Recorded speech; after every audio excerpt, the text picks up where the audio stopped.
Hello and welcome to From No Crypto to No Crypto. This is Crypto Coach Blockchain Wayne with another cryptocurrency podcast. Today's episode brought to us by Concierge Club, mobile private key wallet and point of sale solution, helping to make crypto safe, easy, and the overall process more efficient while costing less, helping to take crypto mainstream. Today I want to talk about a topic that is kind of near and dear to really why I started this podcast. This is going to be episode 113, so I really want to go back to the beginning of where I started and really focus on education, right? So this podcast was designed really to educate people on different things in the cryptocurrency and blockchain space that they needed to know about to make better educated decisions when it came to investing, when it came to security, when it came to protecting yourself from scams. So I really want to make this one really about going back to the basics. A lot of new people are jumping into the space, and one of the things new people will call coming into the space are noobs, right? Sharp for newbie, noobs. So I decided to kind of start trending hashtag send noobs. Sounds like something you may have texted somebody in the past, but new people is really what's going to drive this space as far as a lot of new people coming in, a lot of new institutional money coming in. But it's really, we're going to see the market really heat up when there's a lot of talk, there's a lot of hype. We saw what happened in December of 2017 when that was just basically pure hype and speculation. But what's happened since then is a lot of these projects have gotten solid working projects in order. Bitcoin is a lot stronger than it was back then. And I'm not talking about price. I'm talking about just the overall network, the mechanics, the way it works.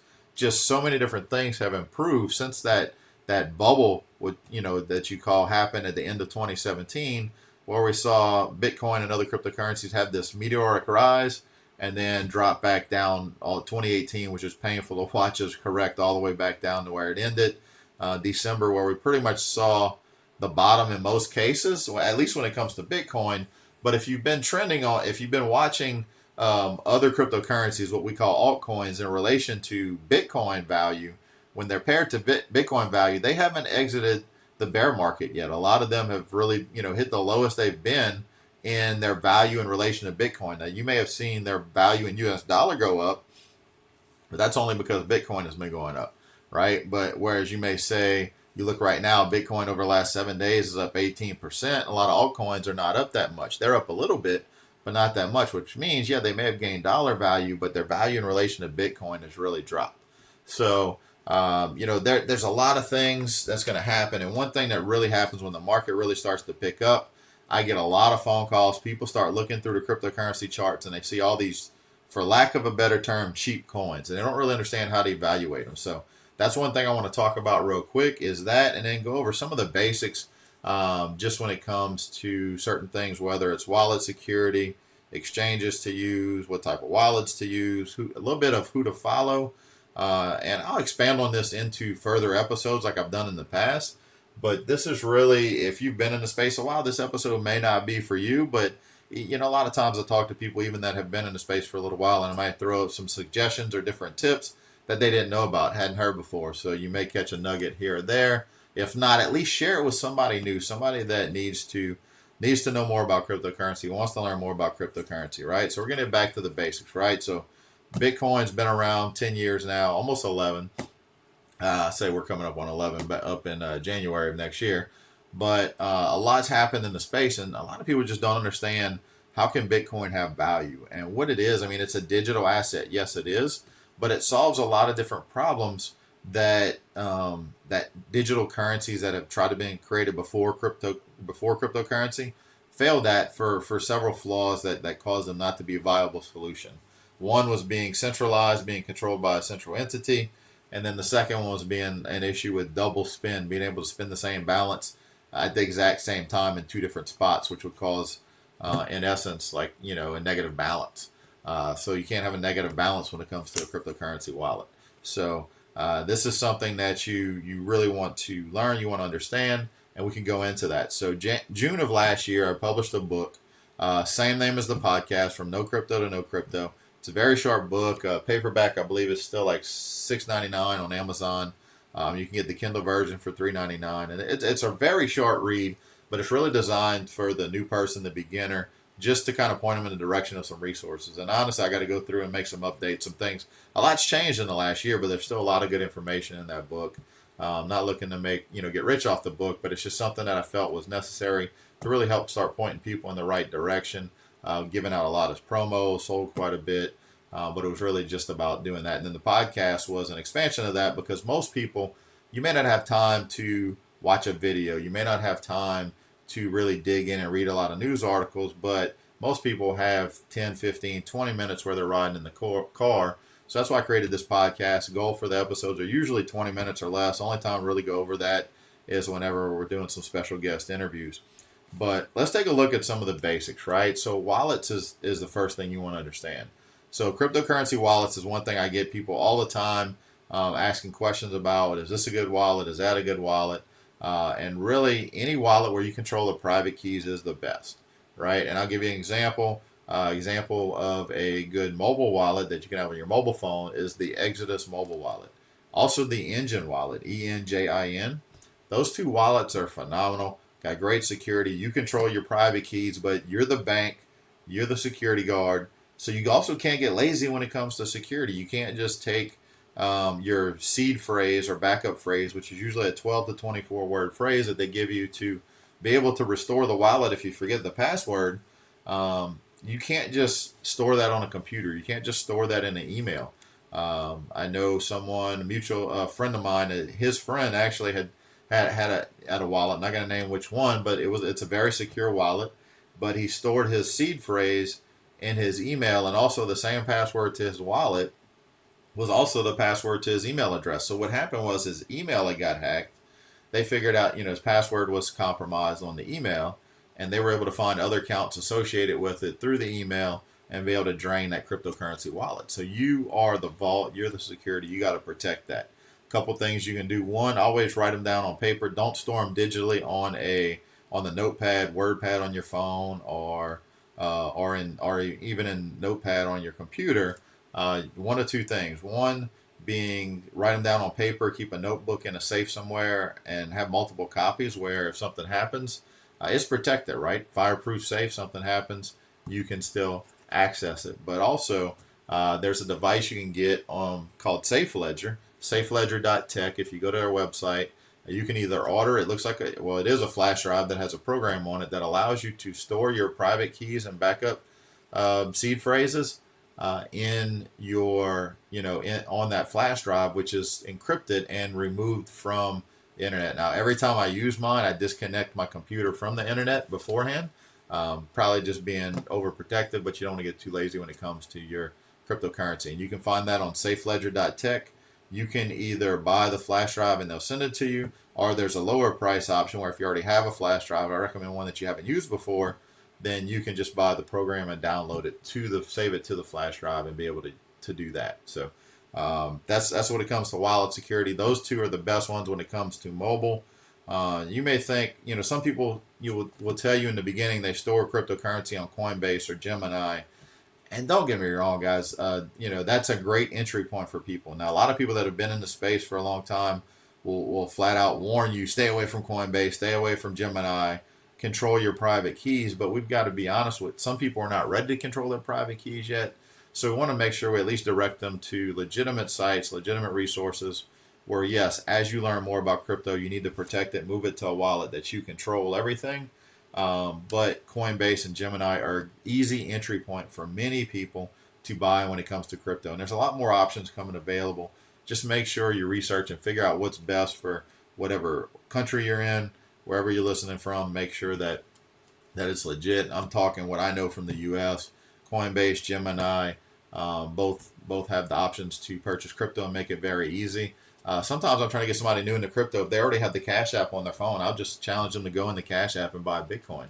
Now, the next lesson down the road is to teach them how to move that off of the Cash App and put it into a wallet they control.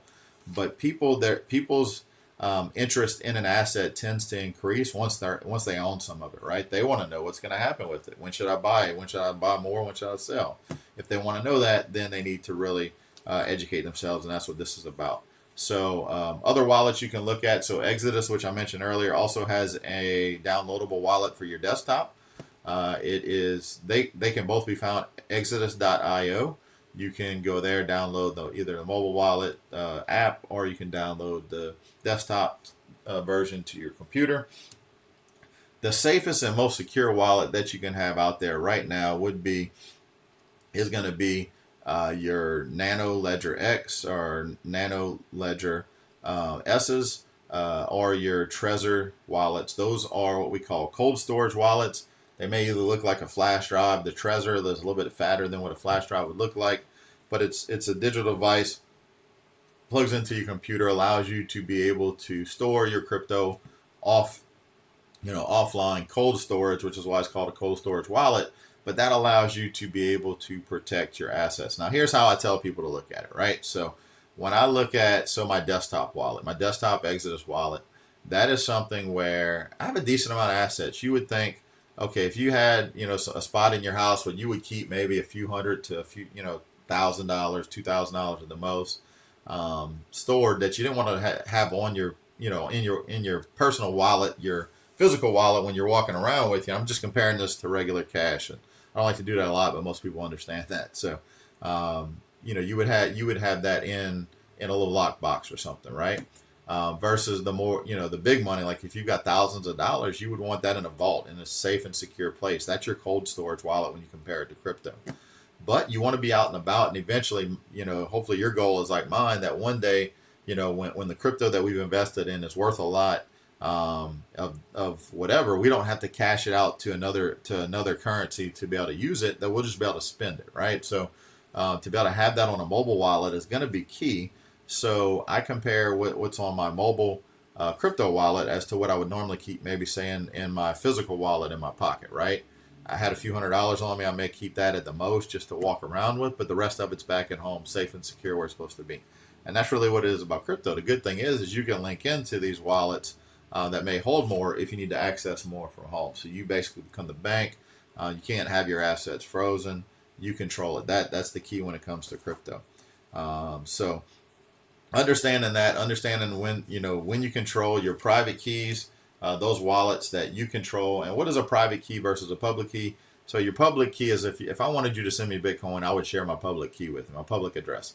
I don't care who deposits in it. If you want to deposit, go right ahead, right? So that one can be made public, whereas my private key, that's the one that gives access to the wallet, allows me to be able to control what's in there, and that's what you don't want to share with anybody.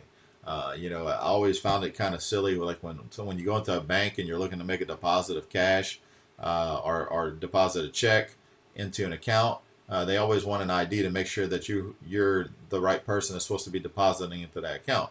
Now, quite honestly, if some random person wanted to go in the bank and deposit money into my account, I don't care. Yeah, sure, stop them from withdrawing, but they can deposit as much as they want. That's really, as silly as it sounds, that's how it is when it comes to the banking world, but crypto allows you to have those two different wallets. So making sure you're protecting that. Also, one thing we'll look at in the next future episodes are, not all altcoins are created equal. Now, altcoin is anything other than Bitcoin, right? And there's a different terminology. You'll hear coins and tokens, and really we'll dig into that a little bit more too. But coins are basically anything that is running on its own blockchain, right? Ethereum, the token. The coin, should I say, is on the Ethereum blockchain. It's on its own blockchain, versus a lot of other tokens are built on the Ethereum blockchain. Hence why they are called tokens, because they don't have their own chain that they're built upon. But not all altcoins and alt tokens are created equal. There's a lot of crap out there. There's a lot of, for lack of a better word, what's been called shit coins, right? Coins coins or tokens that have been created that aren't really special, don't really serve a whole lot of purpose, and they're probably going to die a slow and miserable death. But there are a handful of altcoins that you really want to be paying attention to. But right now, when you're looking at the market, Bitcoin is almost 70% market dominant. 70% of the total market is Bitcoin value.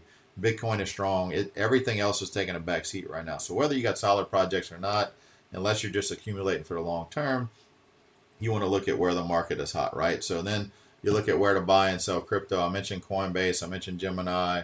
I mentioned Cash App. Those are some of the ones in the U.S. And there's other exchanges that you can trade crypto on that you can really get some more resources and learn where to go, right? So, and then something else for new people, one thing I recommend anybody getting into crypto is go to YouTube and search up Andreas Antonopoulos. If you find Andreas Antonopoulos' YouTube channel, look at his videos. This is probably one of the smartest guys in the crypto space. Really has some great videos, educational videos. He talks a real monotone talk, but it's real clear cut, concise. There's no hype. There's nothing. Nothing about it that would throw up any red flags. This guy's done nothing but educate a lot of people when it comes to crypto, and it's somebody that I looked up whenever I first got into crypto. So make sure you find him on YouTube, and also some resources you can also look at. So you've got CoinDesk and Cointelegraph. CoinDesk.com, Cointelegraph.com, fairly decent news sites. I'm not a big fan of news sites because we're yet to see like an impartial news source out there, but there's some other ones out there that really push a lot of junk, push a lot of crap. We'll have clickbait titles that just make you click on them, whether it's to spread fear or drive hype in the space. It's that's something that you want to avoid. So at least those two are fairly decent when it comes to news. And then also have a website to be able to check and learn more. So I recommend two different ones, coincheckup.com and coinmarketcap.com. They have similar features, but they also have some different features. They will show you the list of cryptocurrencies ranked by market value. You can sort that any which way you want. Other than market value, you can learn more about the token supply, which is something you want to look into as well. That I've talked about in past episodes. I'll talk about in future episodes. As people think, oh, Bitcoin's already right now, 11,400 as of right this minute. And this other one's only a few bucks. What happens if this one goes up to the same price as Bitcoin? Well, what if there's 1,000 to 10,000 more tokens or coins available than there are Bitcoin, right? So it's more than just about a cheap price. It's really about the price by the supply, and then what's the demand for it, which is why you hear some of these outlandish people saying that, or may sound outlandish at first, saying Bitcoin's going to 50,000, Bitcoin's going to 100,000, Bitcoin's going to 250,000, right? And those are some very well respected people in the financial world that have been saying that because they understand economics, that there's only a limited number of Bitcoin, and what's going to happen when the masses really start moving and you've got way more than 17 to 21 million people wanting to own Bitcoin, and there's only a set supply of coins out there. So CoinMarketCap, CoinCheckup, you can go into each individual cryptocurrency. You can click on the resources, learn more about it, what it was intended for. What I like about on CoinCheckup is they also link videos. So if there's a video about that, so if you go to the Bitcoin one on CoinCheckup, there's a 2-minute video explaining what Bitcoin is. So if you're talking to somebody and they can't wrap their mind around what Bitcoin is and you don't know how to explain it, send them there, have them just watch that video. It really just links them, I think, to the video that's on bitcoin.org. But it's just one clear-cut place, because as I was going through this with a new person the other day, I was able to show that person, hey, look, this one right here, click on this, boom, and then look, here's a video where you can learn about it. So those are different things you can do. It'll also show you what exchanges it's on. Some people, one of the first things I would get from all kind of people in crypto was, where do I buy this crypto, that crypto? They hear a friend talking about it. They hear somebody saying it's going to be the next big thing. And if you go to CoinCheckup or CoinMarketCap, you can click on markets and it'll tell you the exchanges that is being traded on. Then you just got to see if those exchanges are open in your area, and also stick with the exchanges with the highest volume. You really don't want to stay away from low volume exchanges. If there's no liquidity on exchange, it doesn't matter what the price is. If you can't get a buy order in, or once you buy it, if you can't sell it, then that's a problem. It doesn't matter what the price is. So, hopefully this episode was helpful. It's really been on my mind lately. Also, if you're not a member on Facebook, go to Crypto Coin Trader Facebook group. I'm one of the moderators in that group. We've got over 115,000 people in that group, and it's something that there's really been a lot more focus lately on educational content. We've got a couple of guys in there that are really great at sharing charts and technical analysis. And guys, technical analysis is not to predict where it's going. It's really to have enough facts to know the different indicators that could show you, hey, we could go this, we could go that. So a lot of people get a lot of hate on their technical analysis when people say, oh, you're not really calling anything. You're just saying it could go up or it could go down. And that's not the point of technical analysis, to say for sure it's going up, for sure it's going down, but really to have a better educated decision of it. If this happens, it's going to go this way, and if this happens, it's going to go that way. So we've got that, and we're going to have some more educational videos and different things popping up. I've got, this podcast that I do. One of the creators of the Crypto Coin Trader Group just started another educational podcast, which I'm gonna promote as well. I don't look at it as competition. It's Bitcoin Radio. If you haven't found it, find it on. It's pretty much on all the major platforms. But that it's just another platform, another outlet for you to learn and hear from different people in the space and learn what's going on. That's really what the goal is, right? If I want my crypto assets to grow, we've got to get more people into the space. Break down the barriers that make it hard for people to get into. So that's it for today's episode. I want to thank you all for listening in, and we will catch you on the next episode.